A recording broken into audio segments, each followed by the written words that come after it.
a lot of people are asking, should Bieniemy be in consideration for the head coaching position? And I think for a long time, people have been very, very high on him. It seems like some of his support has waned of late, but still, he's got a significant chunk of people out there that want Bieniemy to get a shot at being the head coach here. And so Zach crunched some numbers for me, and it's kind of interesting. So I think overall what it kind of indicates is Bieniemy's been slightly better than Turner in terms of when you look at things like expected points per play, per drop back, per run, etc.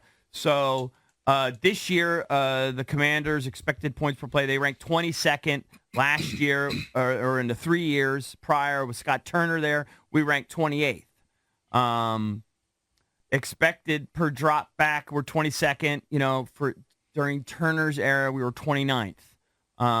Offensive success rate, we're actually middle of the pack, 15.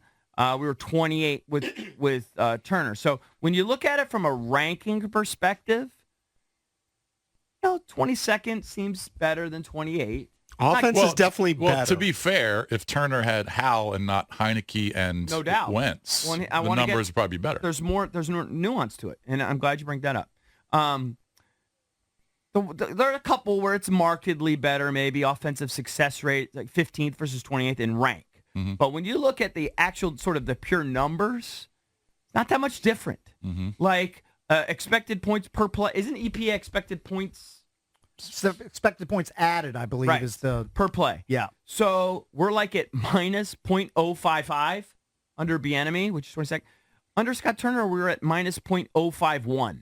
So you're talking about 4/100ths of a point. Yeah, there's a marginal difference. And I had a little back and forth with Zach on the air, and then he sent me a DM because what I said is he was pointing to the success rate going up the last month. And I was like, well, they didn't score more points.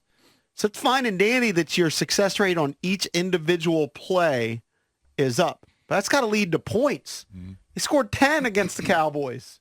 They got outscored by the Giants. Points will come. I think points will come. The points is up 1.5 points per game. Points will come. It's a marginal improvement this season. If you have more success, and those numbers I think are starkly better. So if your offensive success rate was 41% in your first 7 weeks, but then it's 46%, you go from 23rd to 6th. That's a big improvement. But if you have devastating plays like pick sixes, the sacks, the fumbles, and I know that they take the sacks into the equation. I think all of that's taken into account. I mean, look, they're a little bit better offensively. I don't think all the statistics show that they're better. Well, you're now conflating two things. I'm showing you overall versus Scott Turner. They're basically very similar. Yeah. I do think there has been a significant improvement from weeks 1 through 7 and weeks 8 through 12. But still, overall, Bieniemy as an offensive coordinator, when you look at, like, say, for example, third down conversion percentage, actually Scott Turner was better in percentage. With the Commanders under Scott Turner converted 38.8% of third downs. Against Bieniemy, we've converted 38.2%. Now, don't you think the biggest statistic is how many points per game I do, team but is I'm scoring? trying to, and it's marginally better. Yeah, it's marginally better. So, but I'm just trying to give you a little more nuance in some, a lot of the Bieniemy backers, other categories. And if you want to chime in on an open line Thursday, you can at 800-636-1067. They'll point to a couple things in his defense. Working with the young quarterback, not a good offensive line, and it is his first year in the system. So we often say that a quarterback's going to develop and get better. Maybe a coordinator would develop and get better. I think you've seen that in the last 3 or 4 weeks. I think that their offensive production, even though it hasn't translated into points in a couple of those games, I don't know if it always gets better because we've talked about Jack Del Rio is no longer here. He was a roller coaster. I'm not saying it always really gets good better. one year, I don't terrible think there's the next any year. doubt Really his good. play calling has improved the last 4 weeks. Now Howell screwed him with a couple pick sixes, but that's not on Bieniemy. Bieniemy's play calling, I think, has improved the last 4 weeks, in my opinion. The criticism against Bieniemy is the short yardage calls and the lack of balance. Right. But when you look at, like, for example, yards per play, Bieniemy averages 5.2 yards per play. Scott Turner averaged 5.1. So how much better are we really? It's basically the same. And that's with a better quarterback. He's a younger quarterback, but he's a better quarterback. Based on the nerdy analytics. Are his stats better than Heineke's last year? Yeah, Heineke was 2-1. Heineke was 2-1 touchdown interception ratio. Well, I think when you look at the end of the day, he's going to have way more touchdowns. Yeah, I think the touchdown interception ratio hopefully improves a little bit down the stretch. They were definitely more balanced last year. I think I don't know what other numbers you want to look at. I don't necessarily think you should look at the touchdowns for quarterbacks, just as long as the team's scoring, right? Mm-hmm. If the team's scoring, do you really more? I was going to say, do you really care how the team's scoring? Right, if it's putting you in position to score and leading successful and also drives. think about this. The offense last year under Turner, they went into this ball control, run heavy offense too. Mm-hmm. It's totally different. Yeah, it's totally different. It's kind of apples to oranges. And that was taking the ball out of the quarterback's hands. You just want to look at overall production. What are you getting out of it? Yeah, I know. If JP, you want to argue that you think Taylor Heineke is about the same as Scott or Sam Howell, I'll take that argument. I think Sam Howell's a better quarterback, especially long term.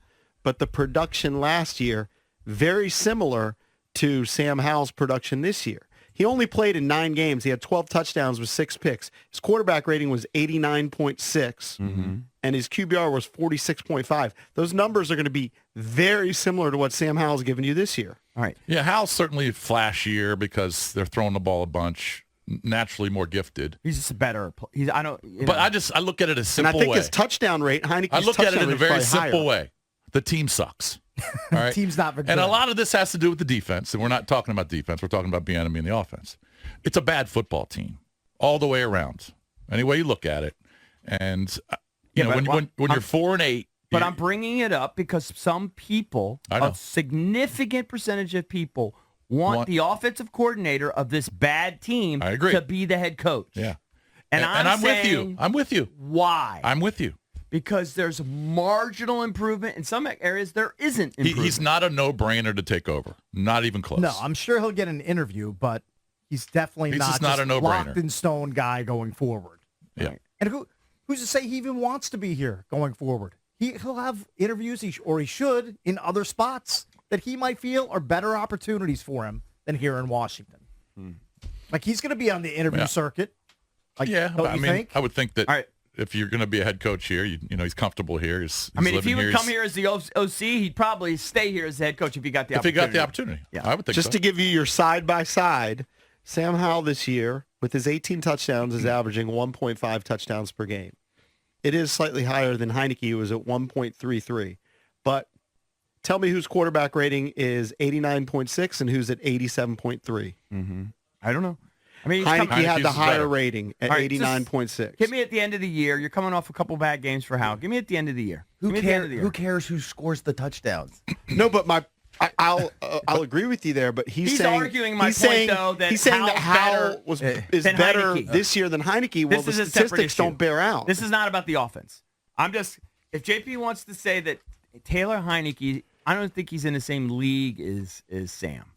But he played and he certainly football. Won't be over he time. played football for the Commanders about as well as Sam Howell is playing football for the Commanders this season. You can compare all the stats. All right, completion percentage, my anything. eyes don't tell me that. You can give me those numbers to your blue in the face. Let's just see how. My eyes don't tell let's me see how he looks again on Sunday. Here's how I know Sam Howell is better than Taylor Heineke, at least right now. If Taylor Heineke was any good, he'd be playing every single week over Desmond Ridder, who's pretty terrible. Now, I know that Arthur Smith is weird with his personnel sometimes. They're also a little bit invested in Ridder. A little bit. Yeah, but he was a third-round pick. I guess they feel like there's something in him that they can develop. Look, there's a lot of people feel like Eric, that he's a no-brainer. He's the guy for the next 5 to 7 years. I don't think that, by the way. And some people just don't believe that. I think he can do that, but I don't think he's a no-brainer for the next 5 to 7 years. I mean, if he has an awful year next year, move on. It'll be very interesting to see what the new hierarchy decides. And if they have a top 3 5 pick, and you got one of those no-brainer quarterbacks, go with them. Yeah, that's fine. I think somebody will want him. That kid can play. He could start in this league. I would agree. Yeah. Let's go to Mike in But there's Fairfax. also a lot of bad quarterback play. Absolutely, it's part of the reason. Mike, what's up? Hey, what's up, guys? Hey, Mike. Awesome show as usual. Glad you guys had a good holiday. Thank you. Same to you. Awesome. Thanks, man. Hey, a couple of things, if I could, guys. I was on board with Benemy, but the more I look at the statistics between he and Turner, the more you guys talk about it, and I talk to other fans around the area, I'm not so on board. I think we should. I think a huge prospect, if we could get him, is. You guys will probably disagree, but Ben Johnson from the Lions. We've been talking about him all year. That's my guy. We have talked about him a bunch. You're right. Yeah, that's right. You guys have it. I think that'd be an awesome move. I think it was Lordship first brought it up. I forgot. Yeah, it was. Second, okay. And then second, Jim Harbaugh, obviously. Question for you guys. You guys have discussed what's his name, Bill Belichick. I think that'd be a disaster. He's a has-been, in my opinion. He was a great coach, but that would be a huge mistake. Second question, if you guys could answer it, and I missed it when he was on the show the other day. Regarding the secondary, you had asked about the defense and what needed to change. What did you guys talk about, if you guys talked about the secondary and what changes needed to be done this Sunday? Thanks for taking my call, guys. I appreciate it. For this Sunday? This Sunday, who knows? I think Forbes is still nursing an injury at this point, an elbow injury, so who knows if he'll even play. They would have to really have a great game to slow down Miami's offense. Here's the problem with Miami's offense when you're facing them. Okay, they got the fastest receiver, and they got a stud number 2. Mm-hmm. Their running back, Raheem Mostert, leads the league in rushing touchdowns. Right. All right. And he's super fast. They've got a great balance. Now, he's banged up, too, coming into this game. He is. He's got a questionable tag yes, heading into does. Sunday. He does. But they've got Jeff Wilson. They've got some good depth This there. is the most balanced offense they'll face. This is going to test Ron's mettle as a DC. This is a tough ask. If you gave Ron truth serum, first of all, I don't think he wanted to ever take over and be DC. And he definitely didn't want to do it his first one against the Dolphins. Yeah. This is a tough one. It is. I watched his presser yesterday. I didn't see it. And, he said all the right things, and he's still kind of leaving the door open to be here in the future. It's just like really weird. They just hired a DB coach from Michigan State. What's he going to say? He knows he's gone. I know. It's kind of Is he going to say, I'm just playing out the string. Season's done. I'm going to be canned. I know. Lots of zone. He said he's going to simplify things, right? That's what he's supposedly going to do. But I can't remember. You play man against Tyreek Hill, you're dead. I think Doc Walker made a very good point when he came on the show, or maybe I heard him speaking elsewhere. He was in charge. So, if he had a problem with Del Rio's play calling, he could have said, hey, blitz less, blitz more. He's the head coach. So what's really going to change? I don't think anybody thinks a lot. Let's go to Markel in D.C. Markel, what's up, buddy? You on with the Junks? Hey, what's going on, you guys? Hey, man. What's up, man? Hey, man. It's a couple things going on with this offense and defense, to be honest. I can start off with the defense, first off. Jack Del Rio should have been gone a long time ago. Mm-hmm. A long time ago, along with Ron Rivera. Mm-hmm. Them 2 losses to the Giants was enough for me. Mm-hmm. The first one was enough. Mm-hmm. We put a lot on the defensive line as far as trading Chase Young and Montez Sweat, which I don't agree with. I said we should at least kept one of them. Mm-hmm. But because we're seeing now that we're getting no pressure at all. The defensive play calling it was terrible. They did blitz more. They definitely blitzed more. They just weren't getting home.